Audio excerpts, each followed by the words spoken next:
Yung pulong nyo nga hindi umattend. Di po ba? Sabi ni Marcelo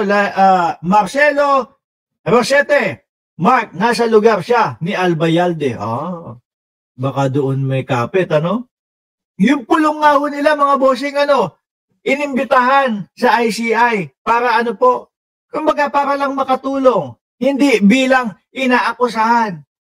Bilang po, resource person, si Pulong, mga kababayan, natakot pa. Hindi pa hindi pa lumantad ho. Diba? Hindi pa nagpakita, kesyo ayaw ko na masali diyan sa mga orkestra or diyan sa mga sarswela nila diyan. Diyos ko po. Kung totoo kayong naglilingkod sa bayan, kung totoo talaga na gusto nyo maubos yung korupsyon, pupunta kayo dyan Sasabihin mo, Pulong, kung ano yung nalalaman mo. Di ba?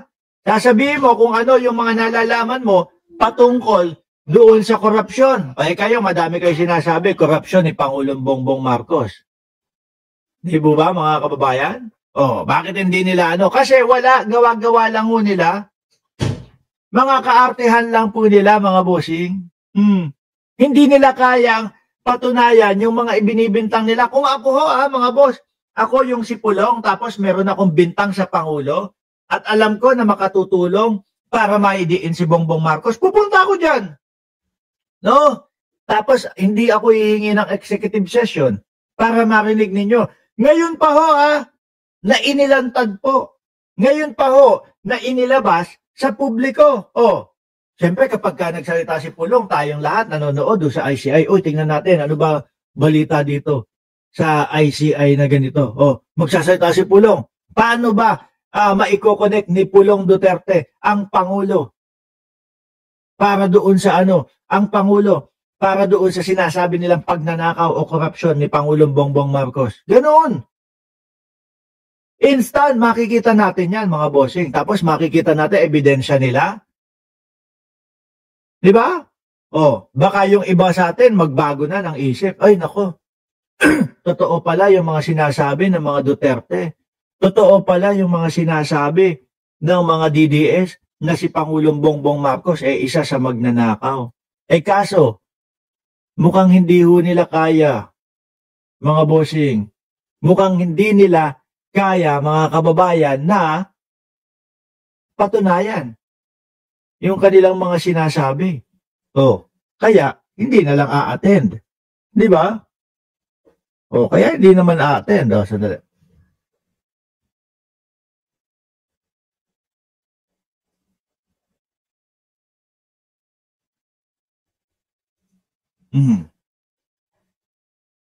Ngayon ho, mga bossing, eto, may napansin din ako kay Marcoleta. Ang napansin ko kay Marcoleta, mga kababayan, talagang eto, kapag kayong usaping pera ho, ewan ko ba? Nung si Bryce Hernandez, former Bulacan 1st District Assistant Engineer Bryce Hernandez, nag-atubang na sa independent o umattend na sa Independent Commission for Infrastructure. Sinurrender ang isa sa mga luxury car niya. Wala tayong narinig yata kay Marcoleta o baka okay. Baka okay. Ayos lang. Lang problema, Or wala tayong narinig. Yung kay Alcantara naman po, mga kababayan, eto po mga gusto din tong maging state witness. Kaya po, kumbaga, yan ginagawa nila.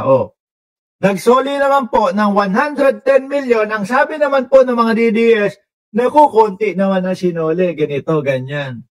May bumabalik, sa pera ng bayan. Okay din kay Marcoleta.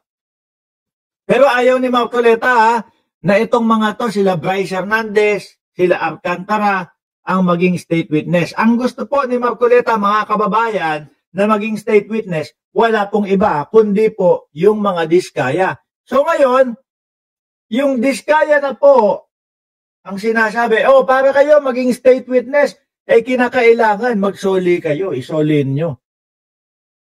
Yung mga pera na galing doon sa mga flood control, mga pera na mga galing doon sa mga hindi ninyo pinaghirapan. Ayan diskaya must first return money to state if they want immunity, sabi ng DOJ.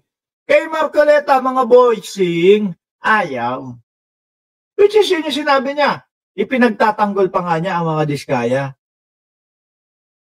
Ano ang pagtatanggol niya sa mga diskaya? Wala naman po, Mr. Chair, wala naman pong batas na nagsasabi na kailangan magsoli bago maging state witness. No? Yeah, syempre, Marcoleta, diyan mo mapapatunayan kung talagang mag-all out sila eh. Tsaka ito po mga bossing, yung isinisigaw ni Marcoleta na maging state witness, mga kababayan, hindi naman po all out eh. Meron pong mga tao at meron pong mga panahon na iniingatan sila. Lalong-lalo na ho, yung panahon ng dating Pangulong Duterte. Ayaw nilang mababanggit ho yung mga yun. Siguro tumatanaw ng utang na loob. Biruin nyo ba naman? Saan daw po sila nagsimula yumaman ng ganyan? 2016. Yung mga flood control, 2016. Mga bossing. Tanong ko, bakit kaya galit na galit si Rodante Marcoleta kapag pinag-uusapan yung mga pagsusuli ng pera ng mga diskaya? Tanong ko lang babasa ako dyan sa inyo sa comment section kung ano ang sa tingin ninyo, bakit nagagalit si Rodante Marcoleta kapag usapang solian ng pera, no? Ubus na yung kape ko. Ibig sabihin, patapos na din tayo. Sabi ni Mr. X, wala. Weak ang congressman na yan si Pulong. Sabi ni Ma'am Neng Gigi, magbabalik pa daw ng 200 million pa si Alcantara bukod sa 100 million plus. Sabi din ni Ma'am Neng Gigi, baka may pera si Marcoleta nakatali sa mga diskaya, pati siya madadamay. Merong napabalita, merong na-chismis si Ramon Tulfo na meron daw mambabatas na nakatanggap daw ng 120 million. Pero agad naman sinabi, hindi ko alam kung sarkastikong pagkakasabi ni Ramon Tulfo yun na hindi daw ho si Marcoleta yung nakatanggap. Pero ang dahilan daw po, mga kababayan, ng pagbibigay ng 120 million doon sa isang mambabatas ay para ipagtanggol daw po ang mga diskaya sa Senate Blue Ribbon Committee. Yun. Pero ulitin ko hindi ko alam kung sarkastiko ang pagkakasabi ni Ramon Tulfo na hindi si Rodante Marcoleta yung tumanggap ng 120 million, mga bossing. Kayo na po ang humusga dyan sa comment section. At ako ay aalis muna, magpapaalam, huwag niyong kalimutan na mag-like, mag-subscribe, and mag-share, mga bossing, dito sa ating channel. Alis muna ako, magpapakatatay muna ako. Maraming salamat and God bless po sa ating